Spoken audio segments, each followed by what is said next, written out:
اعوذ باللہ من الشیطان الرجیم بسم اللہ الرحمن الرحیم اللہم صلی علی محمد وعلی آل محمد۔ السلام علیکم ورحمۃ اللہ وبرکاتہ۔ درود ابراہیمی کی کافی لانگ ٹائم کے کہہ لیں کہ ویڈیو میں آپ لوگوں کے ساتھ اب شیئر کرنے والی ہوں، اور دعا ہے کہ اللہ تعالیٰ اس جرنی کو کنٹینیو رکھے بغیر کسی ناکے کے، آمین ثم آمین۔ تو واقعہ ہم شروع کرتے ہیں ان بہن کا جنہوں نے درود ابراہیمی پڑھا، اور وہ کہتی ہیں کہ جیسے جیسے درود ابراہیمی پڑھنے والوں کی اصلاح ہوتی چلی جاتی ہے، بالکل ویسے ہی میرے ساتھ کچھ ایسا معاملہ ہو رہا تھا۔ میں یہ تو نہیں کہتی کہ میری اصلاح ہو رہی ہے، لیکن کچھ کہیں نہ کہیں انسان کو اپنی غلطیوں پہ جب نظر انداز نہیں کر پاتا، وہ اپنی غلطیاں نظر آتی ہیں، انسان کو جلدی ریئلائزیشن ہو جاتی ہے اپنی غلطیوں کی، تو انسان کو سمجھ آنے لگ جاتی ہے کہ درود ابراہیمی پڑھنے سے مجھ پر کرم ہو رہا ہے۔ تو یہ کہتی ہیں ان کا معمول تھا کہ یہ روز صبح اٹھ کے درود ابراہیمی پڑھتی ہیں، کمپلیٹ کرتی ہیں، صبح نہ ہو تو دن میں کمپلیٹ کر لیتی ہیں۔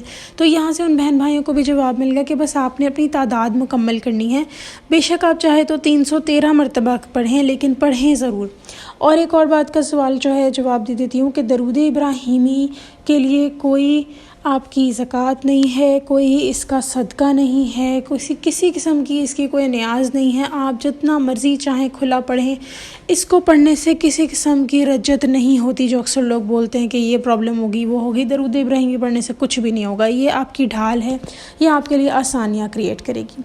واقعے کی طرف واپس آتے ہیں تو کہتی ہیں کہ ان کے ساتھ کچھ یہ معاملہ ہوا کہ جب یہ درود ابراہیمی پڑھ رہی تھیں تو ان کو کافی چیزیں اللہ رب العزت کی طرف سے عطا ہوئیں، اور ان سب میں جو پہلی چیز جو یہ سمجھتی ہیں کہ اللہ تعالیٰ کا کرم ہوا وہ یہ تھا کہ جو ان کو ہر وقت ایک ٹینشن لگی رہتی تھی دنیا کی کہ اچھا یا اللہ یہ مال نہیں ہے وہ نہیں ہے، تو کہتی ہے میں نے ایک دن بیٹھ کر سوچا کہ یا اللہ میں نے جب اس دنیا سے جانا ہے تو یہ جو مال و دولت ہے یہ میرے ساتھ نہیں جائے گا، یہ ہم سب جانتے ہیں، لیکن وہی بات آ گئی نا کہ ایک بات کو جاننا اور ایک بات کو ریئلائز کرنا، یہ دو باتیں الگ الگ ہیں۔ جب آپ کسی بات کو جان لیتے ہیں وہ ایک الگ چیز ہو جاتی ہے، لیکن اس بات کو اپنے اندر جذب کر لینا، ریئلائز کر لینا کہ ہاں یہ بات واقعی حقیقت ہے، حقیقت پہ ہم عمل کر رہے ہیں، قرآن کے اوپر ہم جانتے ہیں، ہمارا یقین ہے، لیکن عمل کرنا، اس کو اپنے دل میں جذب کرنا، یہ ایک الگ سینیریو ہے۔ اور جب یہ آپ اس چیز سے گزرتے ہیں تو پھر آپ کو ریئلائز ہوتا ہے کہ اچھا ہاں میں نے تو واقعی کچھ بھی لے کے نہیں جانا۔ تو کہتی ہیں کہ مجھے بھی جب یہ ریئلائز ہو گیا کہ میں نے بھی واقعی اپنے ساتھ کوئی مال و دولت لے کے نہیں جانی، یہاں تک کہ جو کپڑا میں نے پہنا ہوا ہے میں وہ تک ساتھ نہیں لے کر جاؤں گی، تو کہتی ہیں ایک دم ایسے لگا جیسے ریئلٹی چیک نہیں ملتا ایک انسان کو، جیسے ایک شوق لگتا ہے، بجلی کا جھٹکا لگتا ہے۔ کہتی یہ بات تو پہلے بھی کہیں نہ کہیں پتہ تھی کہ جانا ہے تو ایک کفن میں جانا ہے، لیکن یہ نہیں پتہ تھا وہ ریئلائزیشن والی بات۔ اور کہتی ہیں اس کے بعد سے پھر میں نے اللہ تعالیٰ سے دعا کی اور اللہ پہ میرا کامل یقین بڑھ گیا۔ دعاؤں کی قبولیت کا اثر کچھ اس طرح ہے، کہتی ہیں کہ یہاں میں دعا مانگتی ہوں ایسے لگتا ہے جیسے قبول ہو چکی ہے، رزلٹ کب آئے گا کہتی میں اطمینان ہو گئی ہے مجھے بہت زیادہ، اور کہتی وہ ملتا بھی ہے۔ پھر درود ابراہیمی پڑھنے والوں کو فیوچر کی ٹینشن نہیں رہتی۔ اگر آپ درود ابراہیمی پڑھ رہے ہیں تو فیوچر کی ٹینشن لینا بند کر دیں، صرف دعائیں یاد رکھیں کہ یا اللہ یہ میری دعا ہے قبول کر لیں بس۔ اس کے علاوہ کہتے ہیں ایک دعا کا طریقہ بھی مجھے پتہ لگا، اور وہ یہ تھا کہ جب آپ نماز میں ہوتے ہیں تو اللہ تعالیٰ کہ آپ سب سے زیادہ قریب ہوتے ہیں، لیکن سجدے میں آپ بہت زیادہ قریب ہوتے ہیں اللہ تعالیٰ کے، اور بہت سارے فرقوں کو اختلاف بھی ہے، کچھ ایگری بھی کرتے ہیں کہ آپ نماز میں جب پڑھ رہے ہیں سجدے میں جا رہے ہیں سبحان ربی الاعلیٰ کے بعد آپ اپنی دعا کوئی بھی مانگ لیں، بے شک اردو میں مانگ لیں، لیکن بہت سارے فرقے کہتے ہیں نہیں ایسا نہیں ہے۔ تو اس کا آسان حل جو بیچ کا رستہ کہتی ہیں مجھے ملا وہ یہ کہ جب میں نے سبحان ربی الاعلیٰ پڑھ لیا تو 3 دفعہ تو کہتی ہیں میں تھوڑا سا پاز لیتی ہوں، پاز سے مراد ہے کہ خاموش ہو جاتی ہوں، اور اس وقت میں اللہ تعالیٰ سے اپنی دعا مانگتی ہوں جو میں مانگنا چاہتی ہوں۔ دل میں ہوتا ہے نا، ہم ابھی ایسے جیسے آپ لوگ میری ویڈیو سن رہے ہیں، آپ لوگوں کے دل میں کوئی نہ کوئی خیال چل رہا ہوگا، تو بالکل ویسے ہی کہتی ہیں کہ میں نے اللہ سے دعا مانگی پہلے سجدے میں، پھر کہتی ہیں جب دوسرا سجدہ کرتی ہے شکر کا کرتی، ابھی وہ دعا کہتی ہے ظاہر ہے کسی کے سامنے بھی ایک دم پوری نہیں ہوئی ہوگی، یا ہوئی بھی ہوگی تو ایک دم دیکھیں گے تو نہیں کیونکہ ہم تو نماز میں ہوں گے، لیکن کہتی ہے دوسرا سجدہ میں شکر کا کرتی ہوں، اور اس کے بعد یہ ہوتا ہے کہ میری دعا قبول ہو جاتی ہے، نمبر 1۔ نمبر 2 نہیں قبول ہوتی تو اس سے بہتر ملتا ہے، یعنی دعا تو قبول ہو رہی ہے، یا تو یہ ہوگا یا اگر وہ چیز مجھے نہیں ملے گی جو میں مانگ رہی ہوں تو اس سے بہتر ملے گا، یعنی دیر از نو ٹرننگ پوائنٹ، پیچھے جانے کا کوئی رستہ نہیں ہے، اللہ تعالیٰ نے مجھے دینا ہی دینا جو میں مانگ رہی ہوں۔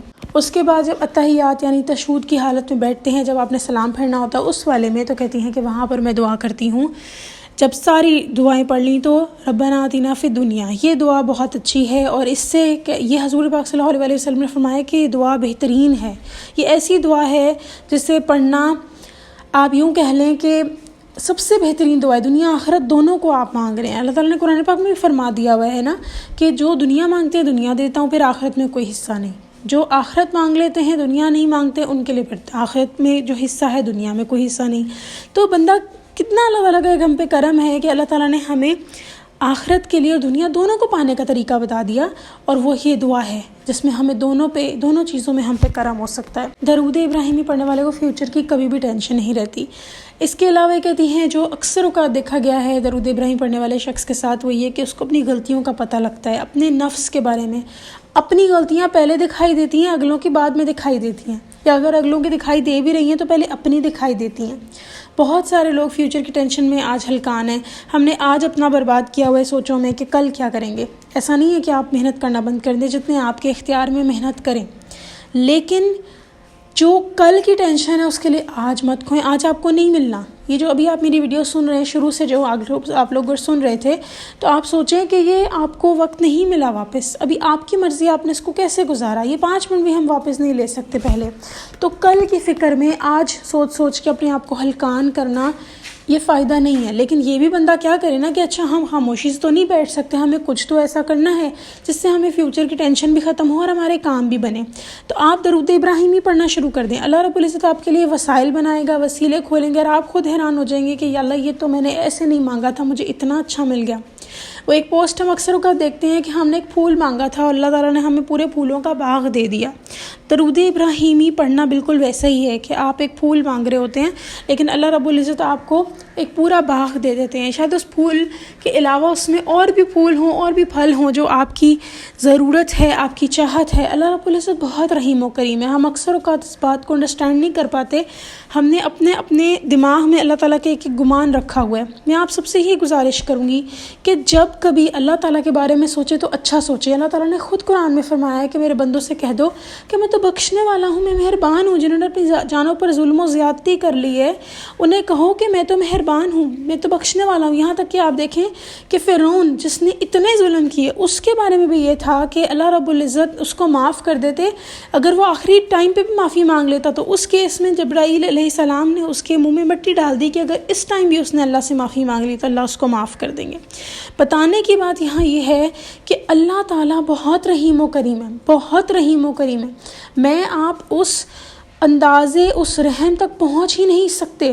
ہم جب وہ کہتے ہیں نا کہ ہمیں اپنی دعاؤں کی قبولیت پہ یقین نہیں ہوتا، لیکن آپ اس بات کا ٹرسٹ رکھیں۔ یہ جو ابھی واقعہ میں نے آپ کو سنایا ہے، کہتی ہیں بس ایک سجدہ دعا مانگی، اٹھی، اور پھر اگلا سجدہ میں شکر کا کرتی ہوں۔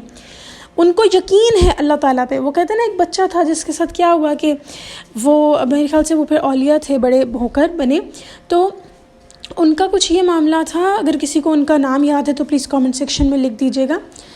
ان کے ساتھ یہ معاملہ ہوا تھا کہ وہ لیٹ ہو جاتے تھے مدرسے جانے تک، تو ان کے ٹیچر نے ایک دفعہ ان کو کہا کہ پانی پہ چل کے آ جایا کرو۔ انہوں نے کہا کہیں کے رستے میں دریا آتا ہے، میرے لیے مشکل ہے آنا، تو میں لیٹ ہو جاتا ہوں، تو میں کشتی کا انتظار کرتا ہوں۔ انہوں نے کہا پانی پہ چل کے آ جایا کرو اللہ کا نام لے کے۔ انہوں نے شاید ویسے ہی بول دیا، لیکن اگلے دن وہ اسٹوڈنٹ ٹائم پر، تو انہوں نے کہا آپ ٹائم پہ کیسے آگے؟ ٹیچر نے پوچھا تو انہوں نے کہا پانی پہ چل کے آیا ہوں۔ تو استاد نے محترم جو تھے انہوں نے کہا اچھا چلو مجھے چل کے دکھاؤ۔ جب وہاں لے کے گئے انہوں نے بسم اللہ پڑھا اور وہ چلنے لگ گئے واقعی پانی پہ، لیکن جب استاد محترم نے ان کے یہی سیم عمل جو انہوں نے کیا تو وہ پانی میں نیچے گر گئے، اس لیے کیونکہ ہمارا یقین ہی ہمیں یہاں سے ظاہر ہوتا ہے کہ ہمارا یقین ہمیں پانی پر بھی چلوا دے گا۔ یعنی اللہ پہ یقین ہونا بہت ضروری ہے۔ میری آج دعا یہی ہے آپ سب کے لیے، اللہ رب العزت اپنا یقین کہ ہم اللہ پر بھروسہ کر سکیں، یہ یقین ہمارے دلوں میں بھر دیں۔ آمین ثم آمین۔ اور ابھی تو اگر آپ درود ابراہیمی کے سفر پر ہیں تو آپ کی تو جرنی ابھی شروع ہوئی ہے۔ اللہ تعالیٰ نے آپ کو کہاں کہاں لے کے جانا ہے، بس اس پہ قائم رہیں۔ دن آئیں گے ایسے جب ایسے لگے گا کہ شاید آج پڑھا نہیں گیا، کم پڑھا گیا، زیادہ نہیں پڑھا گیا، دیر سے پڑھا گیا، لیکن مستقل مزاجی سے پڑھتے رہیں۔ کوئی دن ایسا نہ چھوڑیں جس میں آپ درود ابراہیمی کو چھوڑیں۔ آپ دیکھیں یہ آپ کا دوست مددگار اللہ تعالیٰ کی مدد سے بن جائے گا، اور پھر آپ کو اللہ سے بڑھ کے اپنا کوئی دوست مددگار نہیں ملے گا۔ وہ جو ہمارے بیسٹ فرینڈز ہوتے ہیں نا، وہ ہمارے لیے آسانیاں کرتے ہیں، بالکل ویسے ہی درود ابراہیمی پڑھنے والے لوگوں کے لیے بھی ایسے ہی آسانیاں ہوتی ہیں۔ میری دعا ہے اللہ رب العزت سے کہ اللہ تعالیٰ ہمیں مرتے دم تک درود ابراہیمی سے جوڑے رکھیں اور ہمیں مومن بنا کے اٹھائیں تاکہ ہم اللہ تعالیٰ کے پاس جا کے سجدہ کر سکیں۔ آمین ثم آمین۔ چلیں جی انشاءاللہ نیکسٹ ویڈیو میں پھر حاضر ہوں گی، تب تک کے لیے اللہ حافظ۔